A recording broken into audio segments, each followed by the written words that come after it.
Some stories begin with death. But this one truly begins after it. She was 17. Beautiful, quiet, fragile. Her name was Elena Ward.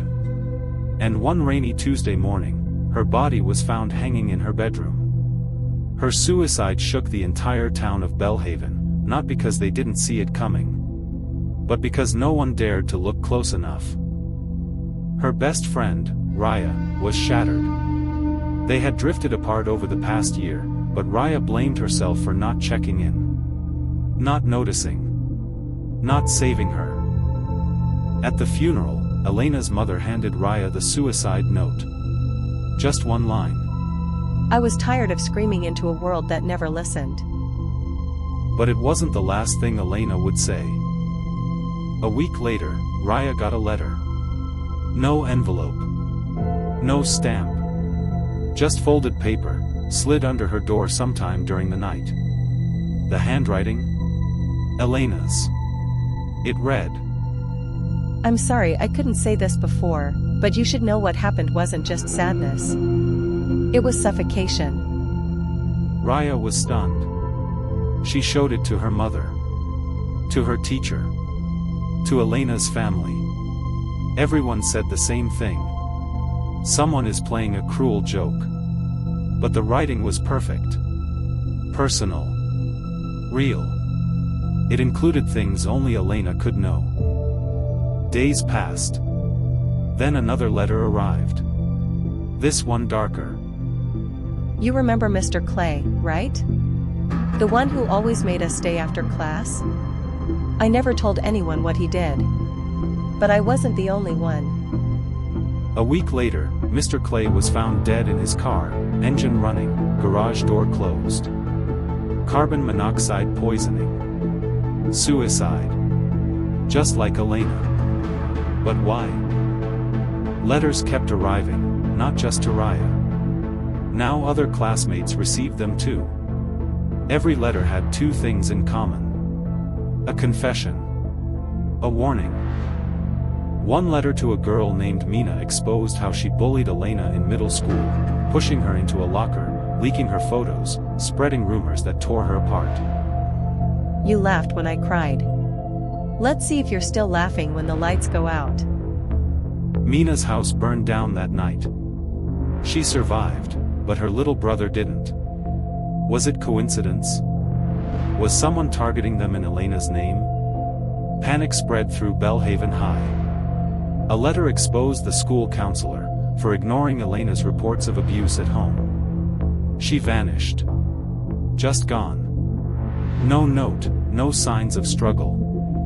Only one thing was left behind. Her wedding ring, wrapped in a bloody note. You turned your back. I turned the knife. People didn't know whether to fear the letters or the truths they revealed. But Raya, she was obsessed. She started investigating. Rereading old texts. Visiting Elena's old hangouts. And one thing became clear. Elena had tried everything to get help. She had screamed. And no one listened. Until now. Raya tried tracing the letters. No fingerprints, no prints, no deliveries, no witnesses. It was like they appeared. One night, she stayed up to catch the delivery. At 3:33 a.m., she heard the creak of her door. Saw a shadow glide across the hallway. No footsteps. No sound. Just a cold breeze, and a letter on the floor. This one was addressed to her. Raya. You were my best friend. But even you disappeared. I don't blame you. But you have to choose. Will you stay quiet, like the rest? Or will you finally speak for me? She ran to her parents, but they found nothing. No note. No figure. No cold air. The next morning, she got a call. Her ex-boyfriend, Tyler, Elena's secret abuser, was found dead in his dorm. He had written, I couldn't take the guilt anymore. She said she forgave me. But the letters, they said otherwise. Raya now faced a dark dilemma. Were these supernatural letters justice? Or was someone using Elena's pain to carry out revenge? She started digging deeper. And then, she found Elena's diary hidden behind her bedroom mirror. Its final entry: "If anything happens to me, it wasn't just me. Look for the girl who always watched, but never helped." The name was scratched out. But Raya knew. It was Hannah, a former friend who turned cold. Raya confronted her. Hannah confessed. Yes, she saw what Tyler did. Yes, she heard Elena crying in the bathroom. No, she didn't help. But she swore she wasn't sending the letters. Until Raya asked, "Did you receive one?" Hannah paused. Then pulled one from her pocket, unopened. Raya opened it for her. It read, "Tonight, your blood will stain the truth." Raya was haunted, not just by the letters, the deaths, or the guilt, but by a question no one else was brave enough to ask.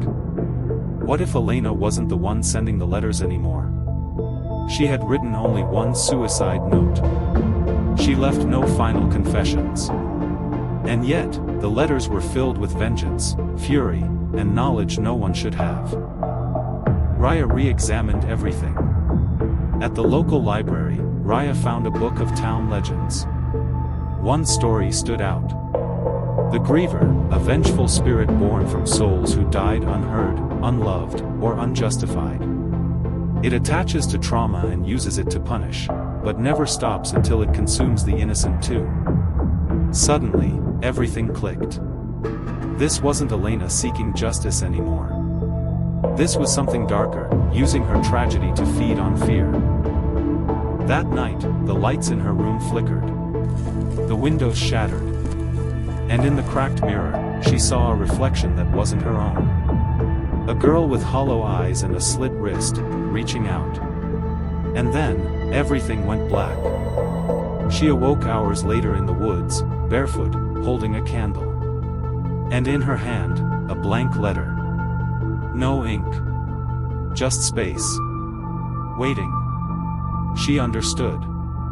She had to finish Elena's story with truth, not vengeance. So, Raya wrote, "Elena. I'm sorry.